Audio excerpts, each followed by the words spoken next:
I was chatting with a neighbor the other day, Helen. She's 72 now, and she shared something that stuck with me. Her doctor had ordered some follow-up tests across town, and she almost didn't go. Not because she didn't want to, but because getting there was more complicated than the appointment itself. Her daughter works full-time. The bus near her house runs only a few times a day. And even calling a ride share felt intimidating on a fixed income. But what surprised her, and might surprise you too, is that once she asked around, she found help right in her own community. No one had ever mentioned it before. No flyers, no clear announcements. But it was there, free transportation, just waiting for her to use it. That's the thing about services designed for seniors. They exist, often in more places than we think, but they're not always easy to find unless someone points them out. And sometimes, we don't ask because we assume they're not meant for us. Maybe we think others need them more, or we don't want to feel like we're asking for too much. But these programs are built with you in mind. Not as charity, but as a way to support independence and dignity, so you can keep doing the things that matter, without depending on someone else or feeling like a burden. Many counties now offer senior ride programs that are funded through local agencies on aging. These rides often come in the form of small vans or shuttle services, and they're designed specifically for non-emergency trips, things like medical visits, grocery shopping, or even community events. Helen found one through her local area agency on aging. She just called, gave them her information, and within a week she had a schedule of ride times to choose from.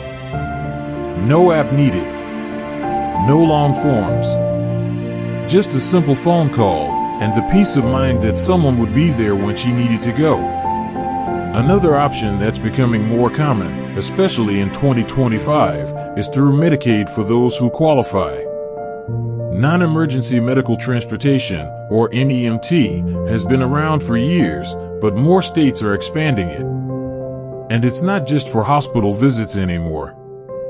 In many areas, it now covers rides to wellness appointments, rehab centers, or even mental health visits. You can schedule ahead, the drivers are trained to assist older adults, and in many cases, you can bring someone along with you.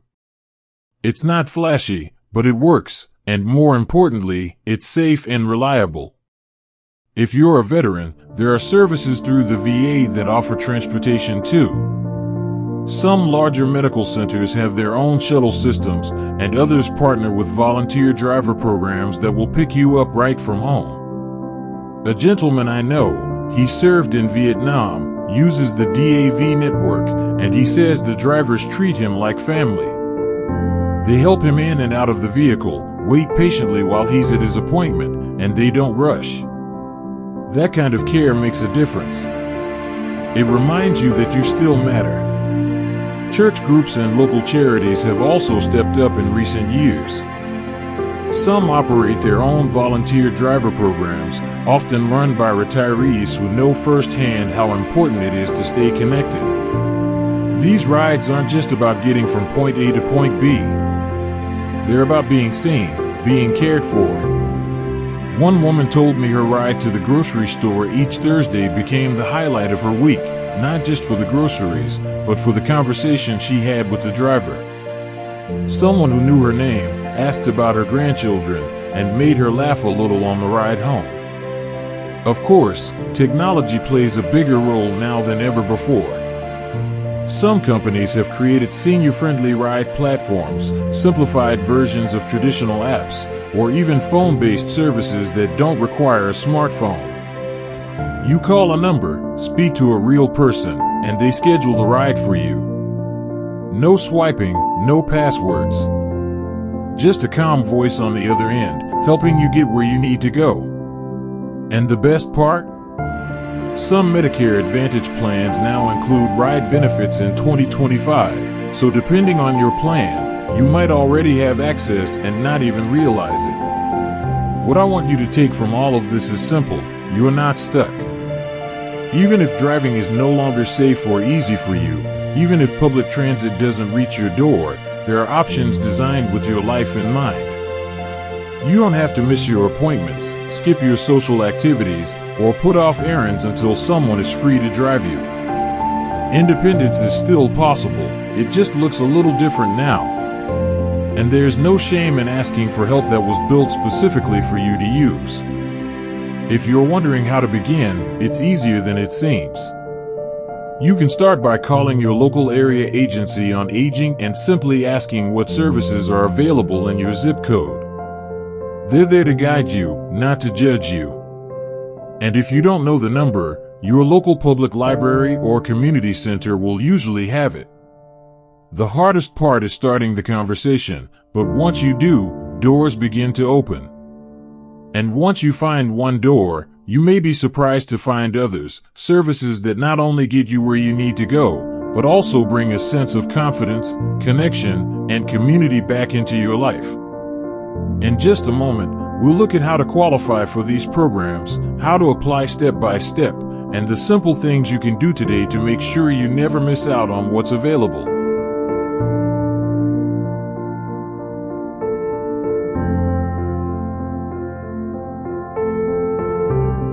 Because the truth is, most of these programs aren't hard to access, they're just hidden behind unfamiliar language, long websites, or quiet little brochures that most people never see. But when you know what to look for and who to ask, things begin to fall into place. Let's start with one of the most trusted sources, your area agency on aging. Nearly every county or region in the U.S. has one. They're part of a national network created to support older adults, and transportation help is one of their most common services. You don't have to be low income to qualify. You don't have to give up your independence. You simply need to call and say, "I'm looking for free or low-cost transportation in my area. Can you help me?" They'll ask your age, your location, and a few questions about your needs, like whether you use a walker, if you need help getting in and out of vehicles, or if you have regular appointments. And then they'll match you with services that fit. Some offer scheduled pickups. Some offer vouchers you can use with local ride services. Others may have partnerships with churches or community drivers. It all depends on where you live, but there is almost always something. For Medicaid recipients, the process is a little different, but not much harder. Most states have a transportation broker, a company that handles scheduling and billing for medical rides. If you're already on Medicaid, you can ask your care coordinator or managed care provider how to sign up for non-emergency medical transportation. In most cases, you'll be given a toll-free number to call, and you'll schedule rides a couple of days in advance. They'll send a car, van, or wheelchair-accessible vehicle depending on what you need. These rides are covered completely, so there's no cost to you. And if your appointment runs late, they'll wait, or send someone else to pick you up afterward. It's not fancy, but it's dependable, and it gives you one less thing to worry about. If you're on Medicare, things depend on your plan. Traditional Medicare doesn't include routine transportation benefits, but many Medicare Advantage plans do. In fact, more Advantage plans in 2025 have added transportation perks than ever before. Some offer a set number of free rides per month, others cover rides to approved locations like pharmacies, doctors, or therapy centers. These services might be handled through third-party companies like Kaizen Health or SafeRide. If you're unsure what your plan includes, flip over your insurance card and call the customer service number. Ask, "Do I have transportation benefits?"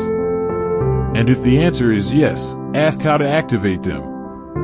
It may be as easy as registering online or calling a special line to schedule your rides. Veterans can also reach out to their VA facility or local veteran service officer. Many VA hospitals have volunteers who provide rides through the Disabled American Veterans (DAV) Transportation Network, and some work with regional transit agencies to help veterans get to and from care. If you're registered for VA care, you likely qualify. Some facilities even have a dedicated travel office that can arrange rides for you. It's worth asking, because no one who's served should have to miss a medical appointment due to lack of transportation. Now, what if you're not in a formal program like Medicaid or the VA? That's where community services shine. Many nonprofit organizations, especially in larger towns, offer transportation based on need and age.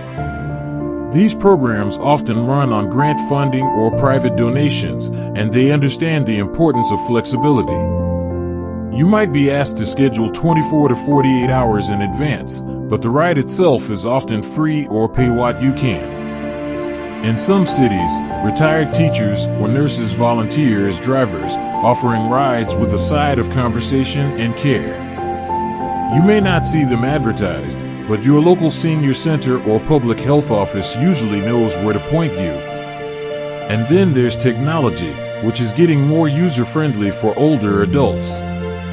Companies like GoGo Grandparent have changed the game for people who don't use smartphones.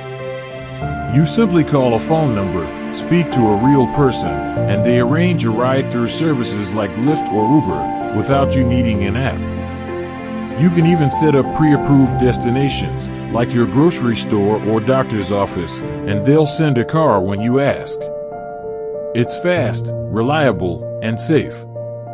And in some areas, your health plan or senior agency will even cover the cost. The key to all of this is knowing that you deserve access. Whether you're going to a checkup, meeting a friend for lunch, or running errands, your time is just as valuable as anyone else's. Don't let distance keep you from the life you want to live. These programs exist to give you freedom on your terms, at your pace. If the process feels overwhelming, ask someone to help you. A family member, a neighbor, a trusted friend. Or better yet, ask your local library. Many now have senior resource specialists trained to walk you through applications or even call on your behalf. You don't have to do it all alone. There's no shame in asking for clarity, and once you've done it once, it gets easier the next time. And as more communities embrace the importance of senior mobility, new programs are quietly taking shape. In the final part, we'll talk about upcoming transportation trends, how seniors can influence local planning, and the power of staying connected to your community, not just to get where you need to go, but to stay rooted in the life you've built and the relationships that keep it meaningful.